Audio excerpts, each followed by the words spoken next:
dari Universitas Wijaya Putra akan bersosialisasi mengenai dampak dan bahaya korupsi bagi generasi Z. Sebelumnya, perkenalkan saya Ilan Juliana dengan NPM 22013023. Saya Ruri Dharma dengan NPM 22013025. Dan saya Tiara Nafeti Irawan dengan NPM 22013027. Saya Sofia Piliana dengan NPM 22013024. Saya Aurina Nisa Fitri dengan NPM 22013029. Saya Era Zaria Putri dengan NPM 22013040. Soal korupsi ini apa sih? Pengertian korupsi pasti semua tahu ya, kalau korupsi itu penyalahgunaan kekuasaan. Nah, pengertian korupsi sendiri telah disampaikan oleh Jogja pada tahun 2000, yaitu korupsi adalah penyalahgunaan kekuasaan publik untuk kepentingan atau keuntungan pribadi. Pengertian korupsi juga disampaikan oleh Asean Development Bank, yaitu kegiatan yang melibatkan perilaku tidak pantas dan melawan hukum dari pegawai sekutu pendidikan swasta untuk memperkaya diri sendiri dan orang-orang di sekitar mereka. Korupsi menurut pendapat saya itu adalah penyalahgunaan kekuasaan dalam rangka memperoleh keuntungan dengan cara yang tidak jujur yang dapat melanggar hukum. Kemudian ada faktor-faktor yang dapat memicu korupsi. Yang pertama ada sifat serakah, sifat tamak maupun rakus. Yang kedua ada gaya hidup yang konsumtif. Apa sih gaya hidup yang konsumtif? Gaya hidup konsumtif itu suatu perilaku seseorang yang lebih mengutamakan konsumsi barang dan jasa untuk kepentingan pribadinya. Contoh-contohnya itu seperti membeli barang-barang mewah untuk mengikuti tren-tren yang ada gitu ya. Terus ada contohnya lagi itu seperti traveling yang berlebihan gitu. Faktor selanjutnya ada moral yang rendah. Seseorang dengan moral yang rendah mungkin tidak memiliki rasa tanggung jawab sosial dan empati terhadap orang lain. Mereka mungkin melihat korupsi itu sebagai cara untuk memperkaya diri tanpa memperhatikan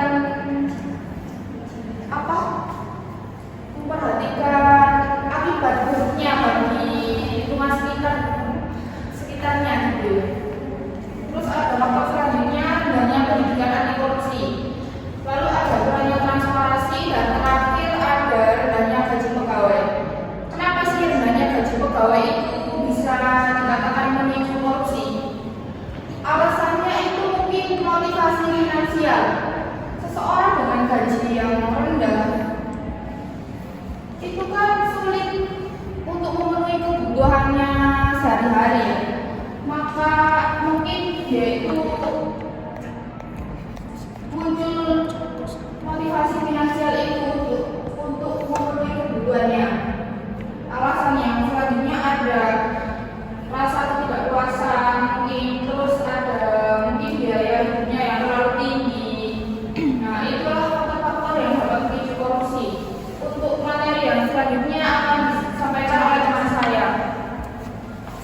diperbaiki ya, atau misalnya ada jembatan yang rusak, jalan yang rusak. Selanjutnya, terbatasnya kesempatan dalam mendapatkan pekerjaan yang adil dan jujur. Itu contohnya kayaknya udah gak asik ya, pekerjaan yang gak adil dan jujur, yaitu sogok menyogok atau uang muka. Bisa dibilang, aku pengen jabatan ini, aku bisa jabatan ini, itu aku harus bayar berapa? Atau bisa dibilang kita harus punya orang dalam. Selanjutnya itu gangguan terhadap pembangunan ekonomi dan sosial generasi mendatang. Ini contohnya seperti yang gak lama, yaitu yang di Lampung, Presiden kita Bapak Jokowi, yaitu katanya mau datang ke Lampung. Maka dari itu Gubernur Lampung itu langsung dalam satu hari 24 jam bisa membangun jalan dengan benar, maksudnya jalannya bisa jadi bagus. Tapi sayangnya Pak Jokowi nggak lewat dari jalan itu. Mungkin itu aja. Selanjutnya akan dijelaskan oleh saya, yaitu Nuri. Baik, bahaya korupsi bagi generasi Z. Yang pertama adalah membentuk sikap dan perilaku yang tidak etis. Yang kedua adalah memicu sikap apatis terhadap politik dan pemerintahan. Yang terakhir adalah menciptakan ketidakpercayaan terhadap institusi publik.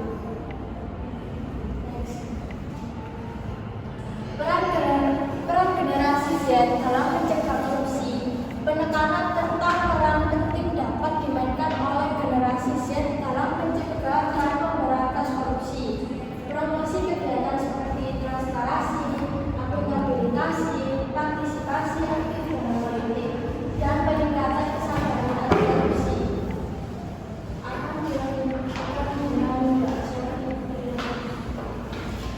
Langkah-langkah untuk menghadapi korupsi. 1.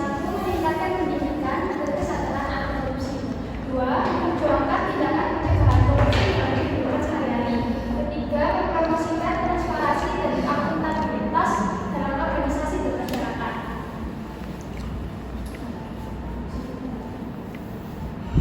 Kesimpulan dalam sosialisasi kami yaitu menekankan pentingnya peran generasi Z dalam mencegah dan memberantas korupsi untuk menciptakan masa depan yang lebih baik.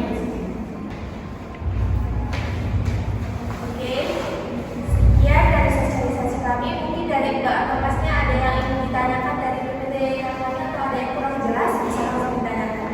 Iya, dengan Mbak siapa? Saya Mbak Yulia. Oke, dengan Mbak Yulia, pertanyaannya kalau boleh Mbak? Iya. Bagaimana korupsi dapat menghambat perkembangan generasi muda di Indonesia? Ada lagi yang ingin ditanyakan? Saya, Oke, dengan Mas siapa? Mas Rizky. Oke, Mas Rizky. Apa dampak korupsi terhadap lapangan pekerjaan bagi generasi muda? Oke, baik. Selanjutnya apakah ada? Dengan Mbak? Oh iya, Mbak Agnes. Bagaimana korupsi mempengaruhi akses generasi muda terhadap layanan kesehatan? Oke, baik, jawabannya sudah kami lengkap. Mohon dulu jawabannya. Terima kasih. Baik, saya akan menjawab pertanyaan dari Mbak Julia. Bagaimana korupsi dapat menghambat perkembangan generasi muda? Nah, jawabannya, korupsi dapat menghambat perkembangan generasi muda dengan berbagai cara. Korupsi menciptakan ketidakadilan dalam distribusi sumber daya dan kesempatan. Generasi muda yang berpotensi dan berbakat mungkin tidak memiliki kesempatan yang sama untuk berkembang karena korupsi mengumpulkan orang-orang dengan koneksinya. Ini menghambat pertumbuhan ekonomi dan pembangunan yang berkelanjutan. Nah, apakah jawabannya sudah memuaskan atau perlu ditanyakan kembali? Baik, selanjutnya saya akan menjawab pertanyaan dari Mas Rizky. Apa dampak korupsi terhadap lapangan pekerjaan bagi generasi muda? Nah, jawabannya, korupsi berdampak pada lapangan pekerjaan bagi generasi muda. Korupsi menciptakan lingkungan bisnis yang tidak adil, di mana keputusan, pengangkatan atau promosi didasarkan pada hubungan pribadi atau suap, bukan pada kemampuan dan kualifikasi. Generasi muda yang berusaha keras dan memiliki bakat mungkin kesulitan mendapatkan pekerjaan yang layak karena terhalang oleh praktik korupsi yang merajalela. Nah, apakah jawabannya sudah memuaskan atau mau ditanyakan kembali? Cukup. Baik, pertanyaan selanjutnya bakalan dijawab sama teman saya.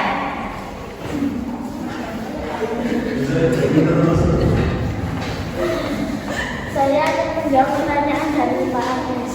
Bagaimana korupsi mempengaruhi akses generasi muda terhadap layanan kesehatan? Dana yang seharusnya digunakan untuk membangun infrastruktur kesehatan, memperluas jaringan rumah sakit, dan menyediakan peralatan medis seringkali digunakan secara korup. Akibatnya, generasi muda mungkin mengalami kesulitan dalam mendapatkan layanan kesehatan yang berkualitas.